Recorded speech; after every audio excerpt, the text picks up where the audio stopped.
But anyway, here's another tear sheet example. Here's that tear sheet, but on print on goldenrod, and then sent into a plain envelope like this, and then you handwrite the address on it. Use a real stamp.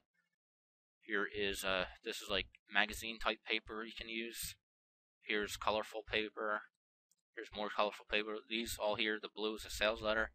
The yellow are testimonials. Dollar bill mail. Basically, you put a paperclip or staple dollar bill at the top of the sales letter, and then it's basically to get attention. Then you go into why you did this, which is actually this part right here.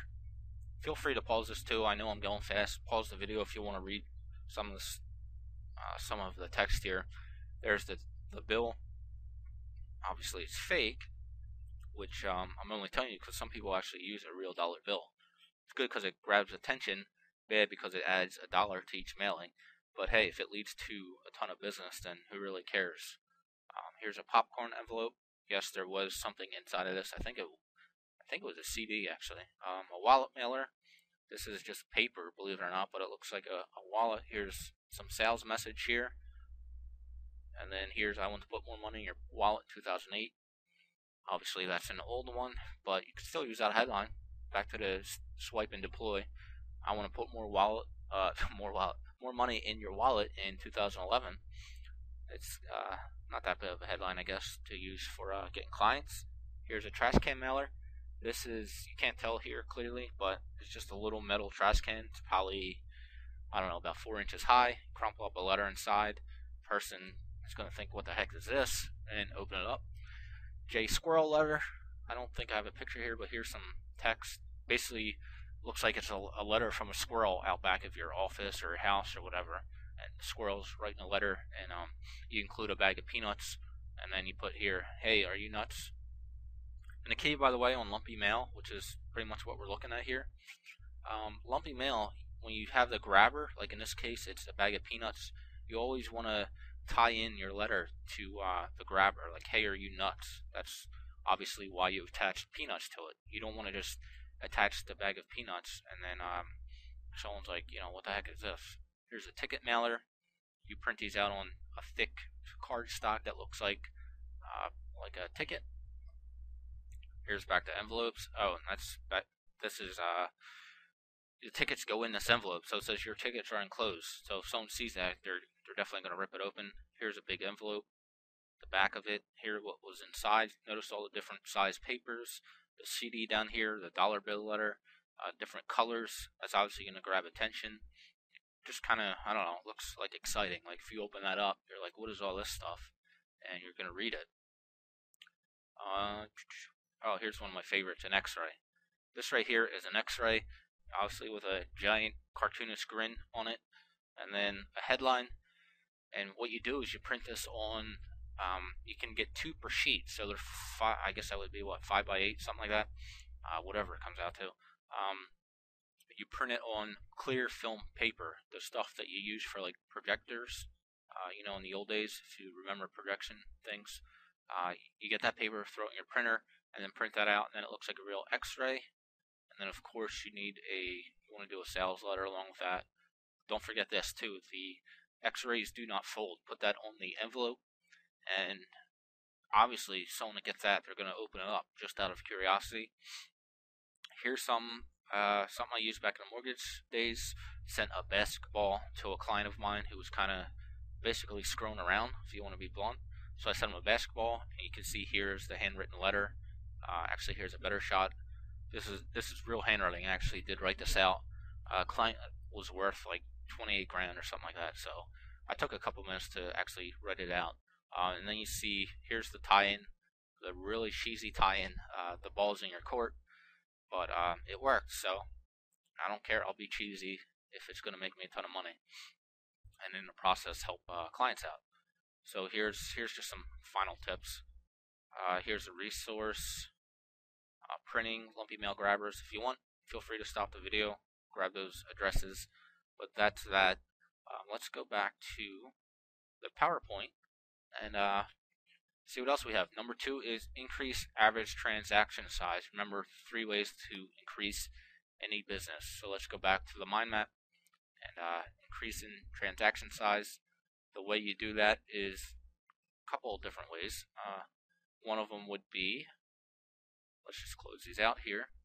One of them is raising prices, which when I find that, I'll get into it, but here's the big one. Upsells. Upsells is one of my favorite marketing strategies.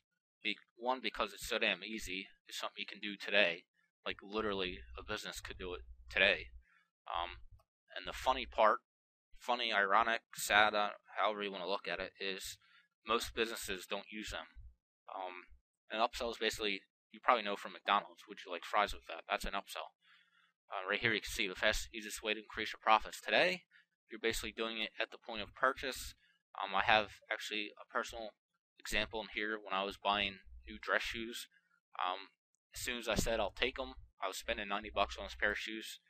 As soon as I said I'd take them, the lady had another pair next to her and was like, "Oh, by the way, I brought these out. I thought you might like them, and if you buy them right now, I'll knock right here. I'll knock 20% off this pair. That's of course if I purchased them right then and there. And you know what? I did. So it went from $90 to $140. So it was an extra $50. And it's funny, I have the receipt somewhere, but that was literally close to probably about 10 months ago. That second pair that I bought, they're sitting in a box. I still haven't used them. But that business, it was Bostonian, in case you're curious. It's a shoe company here. And if you think about that, that's an extra $50. So I don't know how many stores there are around the country with Bostonian, but there's probably hundreds, if not thousands, and $50 from one client. So just do the math. If you do, even small percentages of people that take the upsell, they're adding millions and millions of dollars a year just from, hey, by the way, if you get this pair right now, I'll knock 20% off. There's a bunch of different ways, different examples. You're basically adding something else to their purchase, and you want to do it when the person's about to buy a product. When they already have their credit card out, maybe have stuff on the counter, things like that. Here's cross-sell, which is similar to an upsell. You're basically cross-selling things that complement. Well, let's say you're selling products A, B, C, and D. If someone buys product A, you make sure they know about products B, C, and D, and things like that, vice versa. Let's see what else we can do here.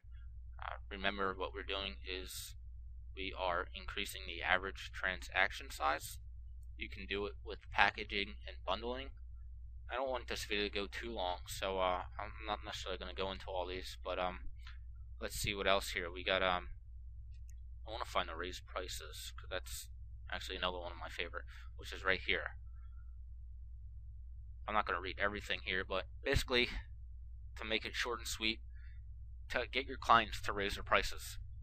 I know they're probably going to, I almost guarantee they're going to fight you on it, especially they're going to cry, in this economy, I can't raise my prices, and blah, blah, blah, all those other BS excuses. But even like a small 5%, like no one's going to notice that. Like on a $100 product, that's $5. No one's going to notice that. But raise your prices, your prices too.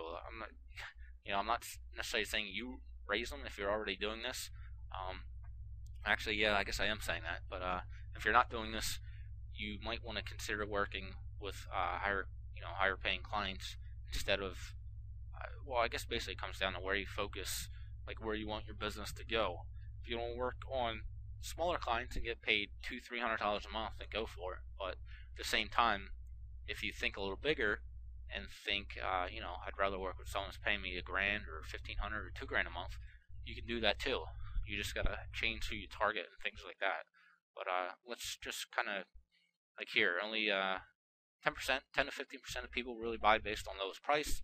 Keep in mind, this is all stuff you can tell your clients, because like I said, they're probably gonna fight you on this one. But tell them all this stuff.